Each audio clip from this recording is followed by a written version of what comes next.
This is Aldous Huxley, a man haunted by a vision of hell on earth. A searing social critic, Mr. Huxley, 27 years ago, wrote Brave New World, a novel that predicted that someday the entire world would live under a frightful dictatorship. Today, Mr. Huxley says that his fictional world of horror is probably just around the corner for all of us. We'll find out why in a moment. The Mike Wallace Interview, presented by the American Broadcasting Company in association with the Fund for the Republic, brings you a special television series discussing the problems of survival and freedom in America. Good evening. I'm Mike Wallace. Tonight's guest, Aldous Huxley, is a man of letters, as disturbing as he is distinguished. Born in England, now a resident of California, Mr. Huxley has written some of the most electric novels in social criticism of this century.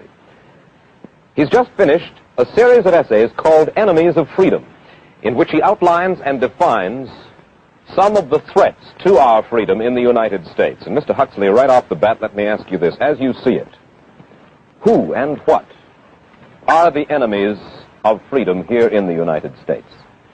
Well, I don't think you can say who in the United States. I don't think there are any sinister persons deliberately trying to rob people of their freedom.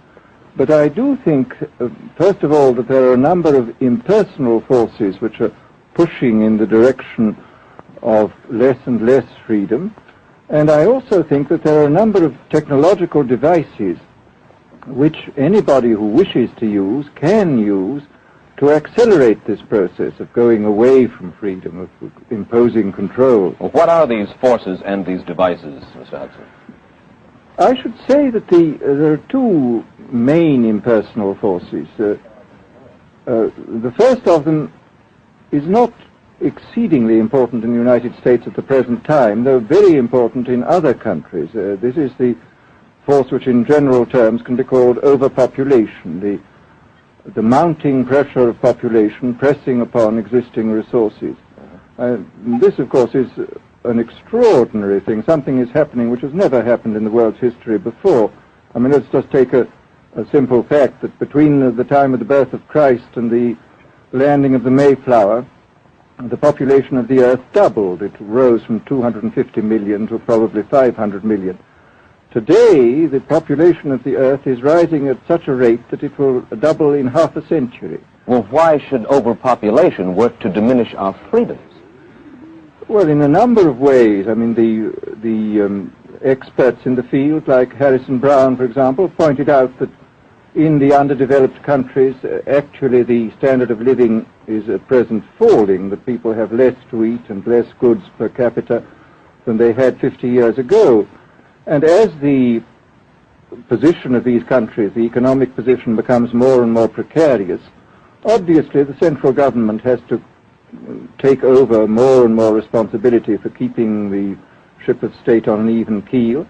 And then, of course, you're likely to get social unrest under such conditions, with again an intervention of the central government. So that I think one sees here a pattern which seems to be pushing very strongly towards a totalitarian regime. And unfortunately, as in all these underdeveloped countries, the only highly organized political party is the Communist Party, it looks rather as though they will be the heirs to this unfortunate process, that they will step into the position of power. Well, then, ironically enough, one of the greatest forces against communism in the world, the Catholic Church, according to your thesis, would seem to be pushing us directly into the hands of the communists because they are against birth control. Well, I think this strange paradox probably is true. There is it's an extraordinary situation, actually. I mean, one has to look at it, of course, from a biological point of view. The whole essence of biological life on Earth is a question of balance, and what we have done is to practice death control in a most intensive manner without balancing this with the birth control at the other end. Consequently, the birth rates remain as high as they were, and death rates have fallen substantially. All right, then. So much for the time being, anyway, for overpopulation. Another force that is diminishing our freedoms. Well, another force which I think is very strongly operative in this country is the force of what may be called over-organization. As technology becomes more and more complicated, it becomes necessary to have more and more elaborate organizations, more hierarchical organizations. And incidentally, the advance of technology has been accompanied by an advance in the science of organization. It's now possible to make organizations on a larger scale than was ever possible before. And so that you have more and more people living their lives out as subordinates in these hierarchical systems controlled by bureaucracies, either the bureaucracies of big business or the bureaucracies of big government. Now, the devices that you were talking about, are there specific devices or methods of communication which diminish our freedoms in addition to overpopulation and over-organization? Well, there are certainly devices which can be used in this way. I mean, let us take, after all, a piece of very recent and very painful history is the propaganda used by Hitler, which was incredibly effective. I mean, what were Hitler's methods? Hitler used terror on the one kind, brute force on the one hand, but he also used a very efficient form of propaganda, which he was using every modern device at that time. He didn't have TV, but he had the radio, which he used to the fullest extent, and was able to impose his will on an immense mass of people. I mean, the Germans were a highly educated people. Well, we're aware of all this, but how do you equate Hitler's use of propaganda with the way that propaganda, if you will, is used, let us say, here in the United States? Are you suggesting that there is a parallel? Needless to say, it's not being used in this way now, but the point is, it seems to me, that there are methods at present available, methods superior in some respects to Hitler's methods, which could be used in a bad situation. I mean, what I feel very strongly is that we mustn't be caught by surprise by our own advancing technology. This has happened again and again in history. Technology has advanced, and this changes social conditions, and suddenly people have found themselves in a situation which they didn't foresee and doing all sorts of things they didn't really want to do. Well, now, what do you mean? Do you mean that we develop our television, but we don't know how to use it correctly? Is that the point that you're making? Well, at present, the television, I think, is being used quite harmlessly. I would feel it's being used too much to distract everybody all the time. But, I mean, imagine, which must be the situation in all communist countries, where the television, where it exists, is always saying the same thing the whole time, is always driving along. It's not creating a wide front of distraction, it's creating a one-pointed drumming in of a single idea all the time. It's obviously an immensely powerful instrument. So you're talking about the potential misuse of the instrument. Exactly. We have, after all technology is in itself morally neutral. These are just powers which can either be used well or ill. It's the same thing with atomic energy. We can either use it to blow ourselves up, or we can use it as a substitute for the coal and the oil which are running out. You've even written about the use of drugs in this light. Well, now, this is a very interesting subject. I mean, in this book that you mentioned, this book of mine, Brave New World, I postulated a substance called soma, which was a very versatile drug. It would make people feel happy in small doses. It would make them see visions in medium doses, and it would send them to sleep in large doses. Well, I don't think such a drug exists now, nor do I think it will ever exist, but we do have drugs which will do some of these things, and I think it's quite on the cards that we may have drugs which will profoundly change our mental states without doing us any harm. I mean, this is the pharmacological revolution which has taken place, that we have now powerful mind-changing drugs which, physiologically speaking, are almost costless. I mean, they are not like opium or like cocaine, which do change the state of mind, but leave terrible results physiologically and morally. Mr. Huxley, in your new essays, you state that these various enemies of freedom, are pushing us toward a real-life, brave new world, and you say that it's awaiting us just around the corner. First of all, can you detail for us what life in this brave new world which you fear so much, or what life might be like? Well, to start with, I think this kind of the dictatorship of the future, I think will be very unlike the dictatorships which we've been familiar with in the immediate past. I mean, take another book prophesying the future, which was a very remarkable book, George Orwell's 1984. Mm-hmm. Well, this book was written at the height of the Stalinist regime and just after the Hitler regime. And there he foresaw a dictatorship using entirely the methods of terror, the methods of physical violence. Now, I think what is going to happen in the future is the dictators will find, as the old saying goes, that you can do everything with bayonets except sit on them. But if you want to preserve your power indefinitely, you have to get the consent of the ruled. And this they will do partly by drugs, as I foresaw in Brave New World, partly by these new techniques of propaganda. They will do it by bypassing the sort of rational side of man and appealing to his subconscious and his deeper emotions and his physiology even, and so making him actually love his slavery. I mean, I think this is the danger, that actually people may be in some ways happy under the new regime, but they will be happy in a situation where they oughtn't to be happy. But let me ask you this. You're talking about a world that could take place within the confines of a totalitarian state. Let's become more immediate, more urgent about it. We believe, anyway, that we live in a democracy here in the United States. Do you believe that this brave new world that you talk about could, let's say in the next quarter century, the next century, could come here to our shores?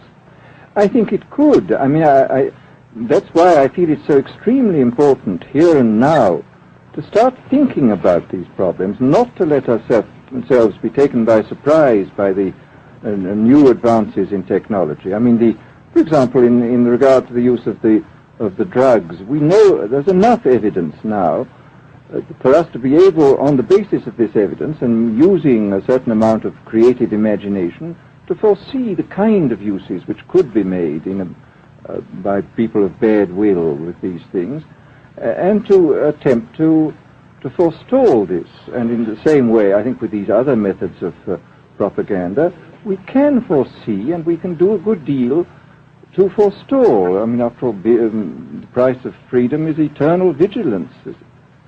You write in Enemies of Freedom, you write specifically about the United States. You say this, writing about American political campaigns. You say, all that is needed is money and a candidate who can be coached to look sincere. Political principles and plans for specific action have come to lose most of their importance. The personality of the candidate, the way he is projected by the advertising experts, are the things that really matter. Well, this is... during the last campaign, there was a great deal of this kind of statement by the advertising managers of the campaign parties, this idea that the candidates had to be merchandised as though they were soap or toothpaste, and that you had to depend entirely on the personality. I mean, the personality is important, but there are certainly people with an extremely amiable personality, particularly on TV, who might not necessarily be very good in positions of political trust. Well, do you feel that men like Eisenhower, Stevenson, Nixon, with knowledge of forethought, were trying to pull the wool over the eyes of the American public? No, but they were being advised by powerful advertising agencies who were making campaigns of a quite different kind from what had been made before. And I think we shall see probably all kinds of new devices coming into the picture. I mean, for example, this thing which got a good deal of publicity last autumn, subliminal projection. I mean, as it stands, this thing, I think, is of no menace to us at the moment. But I was talking the other day to one of the people who has done most experimental work in the psychological laboratory with this, who were saying precisely this, that it is not at the moment a danger, but once you've established a principle that something works, you can be absolutely sure that the technology of it is going to improve steadily. And I mean, his view of the subject was that, well, maybe they will use it to some extent in the 1960 campaign, but they will probably use it a good deal and much more effectively in the 1964 campaign, because this is the kind of rate at which technology advances. And we'll be persuaded to vote for a candidate that we do not know that we are being persuaded to vote for. Exactly. I mean, this is the rather alarming feature, that you're being persuaded below the level of choice and reason. In regard to advertising, which you mentioned just a little ago, in your writing, particularly in Enemies of Freedom, you attack Madison Avenue, which controls most of our television and radio advertising, newspaper advertising, and so forth. Why do you consistently attack the advertising agency? Well, no, I think that advertisement plays a very necessary role, but the danger, it seems to me, in a democracy is this. I mean, what does a democracy depend on? A democracy depends on the individual voter making an intelligent and rational choice for what he regards as his enlightened self-interest in any given circumstance. But what these people are doing, I mean, what both for their particular purposes, for selling goods, and the dictatorial propagandists are doing, is to try to bypass the rational side of man and to appeal directly to these unconscious forces below the surface, so that you are, in a way, making nonsense of the whole democratic procedure, which is based on conscious choice on rational grounds. Of course, well, maybe you have just answered this next question, because in your essay you write about television commercials, not just political commercials, but television commercials as such, and how, as you put it, today's children walk around singing beer commercials and toothpaste commercials, and then you link this phenomenon in some way with the dangers of a dictatorship. Now, could you spell out the connection, or how do you feel that you have done so sufficiently? Well, I mean, here, this whole question of children, I think, is a terribly important one, because children are quite clearly much more suggestible than the average grown-up. And again, suppose that for one reason or another all the propaganda was in the hands of one or very few agencies, you would have an extraordinarily powerful force playing on these children, who after all are going to grow up and be adults quite soon. I do think that this is not an immediate threat, but it remains a possible threat. And you said something to the effect in your essay that the children of Europe used to be called cannon fodder, and here in the United States they are television and radio fodder. Well, after all, you can read in the trade journals the most lyrical accounts of how necessary it is to get hold of the children, because then they will be loyal brand buyers later on. Mm-hmm. But, I mean, again, you just translate this into political terms. The dictator says they will be loyal ideology buyers when they're grown up. We hear so much about brainwashing as used by the communists. Do you see any brainwashing other than that which we've just been talking about that is used here in the United States? Other forms of brainwashing? Not in the form that has been used in China and in Russia, because this is essentially the application of propaganda methods, the most violent kind, to individuals. It's not a shotgun method like the advertising method. It's a way of getting hold of the person and playing both on his physiology and his psychology till he really breaks down, and then you can implant a new idea in his head. I mean, the descriptions of the methods are really blood-curdling when you read them, and not only the methods applied to political prisoners, but the methods applied, for example, to the training of the young communist administrators and missionaries. They receive an incredibly tough kind of training, which causes about 25% of them to break down or commit suicide, but produces 75% of completely one-pointed fanatics. The question, of course, that keeps coming back to my mind is this. Obviously, politics in themselves are not evil. Television is not in itself evil. Atomic energy is not evil. And yet you seem to fear that it will be used in an evil way. Why is it that the right people will not, in your estimation, use them? Why is it that the wrong people will use these various devices and for the wrong motives? Well, I think one of the reasons is that these are all instruments for obtaining power, and obviously the passion for power is one of the most moving passions that exist in man, and after all, all democracies are based on the proposition that power is very dangerous and that it's extremely important not to let any one man or any one small group have too much power for too long a time. After all, what are the British and American constitutions except devices for limiting power? And all these new devices are extremely efficient instruments for the imposition of power by small groups over larger masses.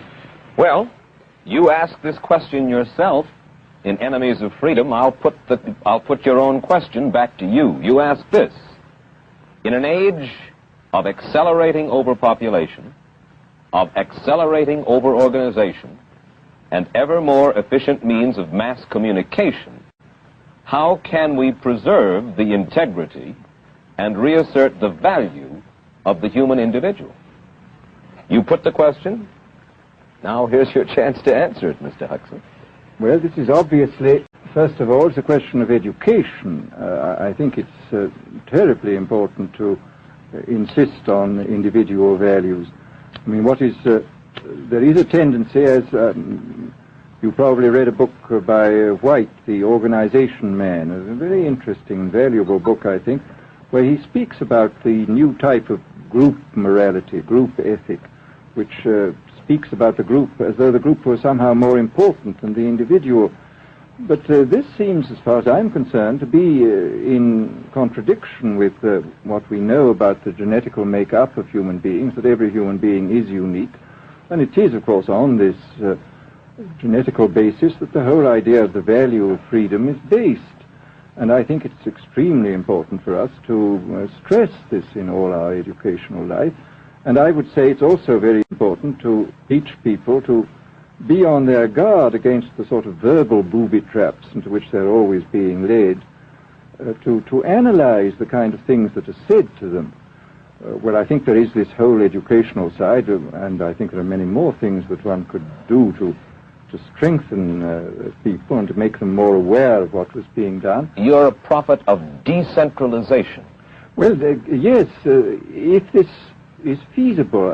It's one of the tragedies, it seems to me. I mean, many people have been talking about the importance of decentralization in order to give back to the voter a sense of direct power. I mean, the voter in an enormous electorate feels quite impotent, and his vote seems to count for nothing.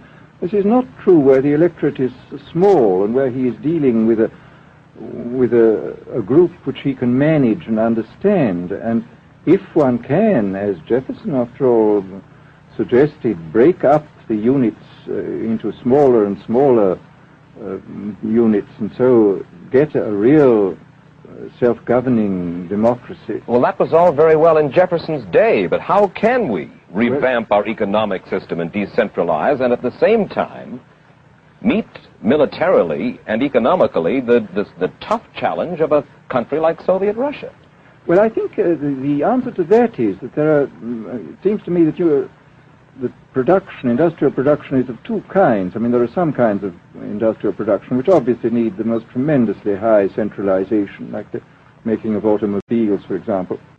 But there are many other kinds where you could decentralize quite easily and probably quite economically, and that you would then have this kind of decentralized life. After all, you begin to see it now if you travel through the South, this decentralized textile industry which is springing up there. Mr. Huxley, let me ask you this, quite seriously. Is freedom necessary? As far as I'm concerned, it is, yes. Why? Is it necessary for a productive society? Yes, I should say it is. I mean, a genuinely productive society. I mean, I think you could produce plenty of goods without much freedom, but I think the whole sort of creative life of man is ultimately impossible without a considerable measure of individual freedom, that initiative, creation, all these things which we value, and I think value properly, are impossible without a large measure of freedom. Well, Mr. Huxley, take a look again at the country which is in the stance of our opponent anyway it would seem to be there, Soviet Russia. It is strong and getting stronger economically, militarily. At the same time, it's developing its art forms pretty well. It seems not unnecessarily to squelch the creative urge among its people, and yet it is not a free society.